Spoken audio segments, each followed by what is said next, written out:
Okay, let's play again. You have to guess the word that means a thing belonging or appropriate to a period other than that in which it exists, especially a thing that is conspicuously old fashioned. अब तुम इस word meaning को देखोगे, तुम कहोगे इस meaning को समझने के लिए मुझे एक और मीनिंग चाहिए रहेगी। चलो मैं तुम्हें एक हिंट देता हूँ। Can you now guess?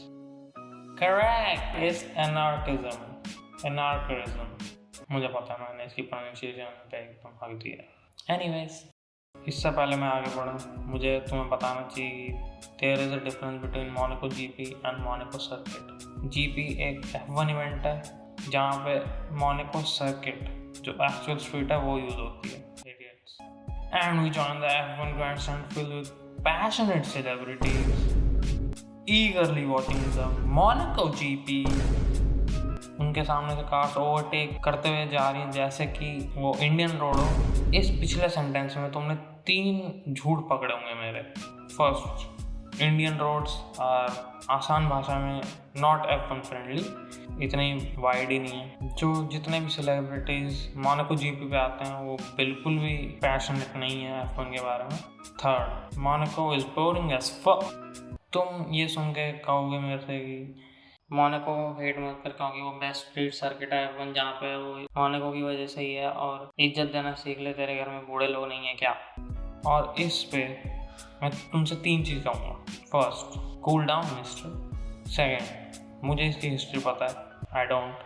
Third, मेरी सिर्फ एक ही प्रॉब्लम है मोनाको से, और वो है कि हर जगह पे ये यूकी सोनोडा जितना वाइड है। मुझे नहीं पता तुमने देखा कि नहीं, लेकिन इतने सालों में F1 कार्स मोटा गई हैं अमेरिकन की तरह। एक टाइम था जब 2 कार्स आराम से फाइट करते हुए एक कॉर्नर में घुस सकती थी उसी सेम सर्किट पे, और उस टाइम पे अमेरिकन को फास्ट फूड का मतलब नहीं पता था। लेकिन वो टाइम पोप की तरह जा चुके हैं, और अब अमेरिकन के पास ये है। और अब अगर 2 गाड़ियां एक कॉर्नर में फाइट लेने की सोचती भी हैं, करना तो छोड़, सोचती भी हैं, तो there is a statistically 5% chance of gaining a position and 150% chance कि वो टाइटैनिक की तरह डूबेगी उस फेक ओशन में। ये परसेंटेज ऐड अप भी नहीं हो रही। और तुम्हें पता है वो बढ़िया दिखने वाला है, और वो बढ़िया दिखता है जब 4K स्लो मोशन में वो गाड़ी उड़ती हुई दिखती है। That's truly eye candy. Hello, darkness, my old friend. Props to cameraman, and that is the exact moment Monaco is not boring। देखो, टाइम के साथ सब खराब होता रहता है, सब चीज़ को रिपेयर करना पड़ता है टाइम टू टाइम, बट ये बात किसी को नहीं पता मोनाको में। मैं सिर्फ इतना चाहता हूँ कि ये ट्रैक हर जगह इतना वाइड हो कि ये रेस कहला सके, ना कि कोंगा डांस हो गाड़ियों का। मोनाको का क्वालिफाइंग रिजल्ट और रेस रिजल्ट करीब करीब सेम ही आता है, तुमने देखा हो तो।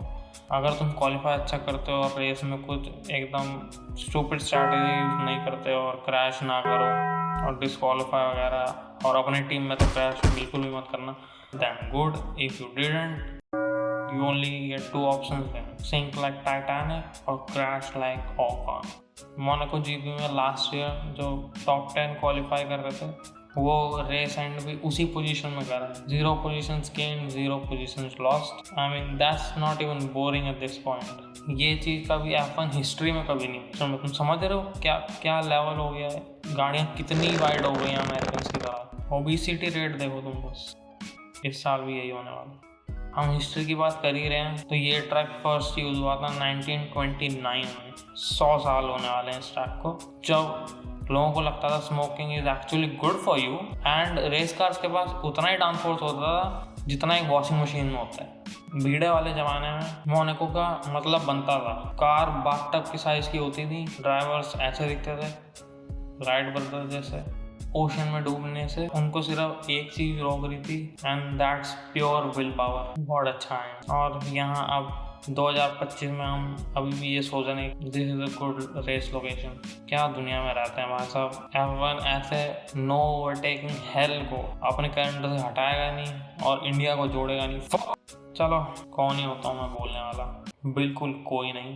मोनाको की सिर्फ एक ही चीज़ बढ़िया है, वो है उसकी सी के करीब होना एंड द शुगर मॉमीज। बहुत साल पहले किमी क्रैश करके पैडक्स में ना जाके अपनी यॉट में जाके आराम से लेट गया था वहाँ साहब। ये चीज़ तुम नहीं कर सकते किसी और रेस में, so props for that. Absolute chat by the way. पर मोनाको अपनी एफ ग्रेड ओवरटेकिंग को बैलेंस आउट कर देता है with sheer number of celebrities. Look at this dude. मुझे नहीं पता इनको क्या खुजली मस्ती है सिर्फ मोनाको रेस के लिए, जैसे F1 के पूरे साल में सिर्फ मोनाको ही रेस होती है, हमारे पास और कोई रेस लोकेशन ही नहीं है। और तुम सोच रहे होगे कि अगर सिर्फ सारे सेलिब्रिटीज मोनाको में ही आते हैं तो कम से कम पैशनेट तो होंगे वो स्पोर्ट को लेके, इतनी महंगी टिकटें ना खरीदें for this one race, right?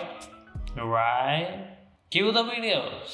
Can we have a quick chat, Sky F1? Good to see you on the grid.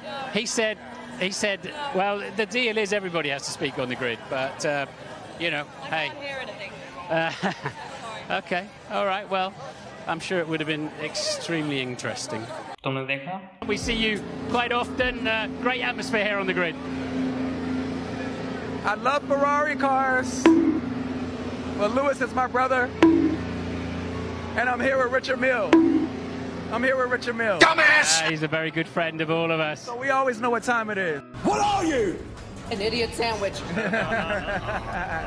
So you've got mixed emotions today then. You're not sure who you want to win this race. Ferrari, I mean, Lewis is struggling a bit. A win might be a bit ambitious. My brother, he's always going to be my brother. That's what it's about. But, I'm here with my brother, Richard Mille. ये सिर्फ दो चीज़ करते हैं, या तो ये question ignore करते हैं या तो सिर्फ गोट हैमिल्टन का नाम लेते हैं। देखो, no hate to the goat, but at least try भाषा, say it with me. If you see a celeb in any other race, they actually love it. If you see a celeb in Monaco, they actually suck it. I know some of my finest work right here. Thank you. At last, तुम्हें और मेरे को दोनों को पता है Monaco रहेगा, no matter कितना भी बुरा हो जाए, कितना मैं उसके बारे में बोल लूँ, इस वीडियो को कितने भी लाइक्स मिल जाएं, like it please, thank you. हम उस रेस को देखने उस एक गेम की तरह आ जाएंगे जिसके हमें सारे चीट कोड पता है, बट हम तभी भी रुक नहीं सकते उसको खेलना, क्योंकि that's what make it interesting. On that note, that's it, bye bye.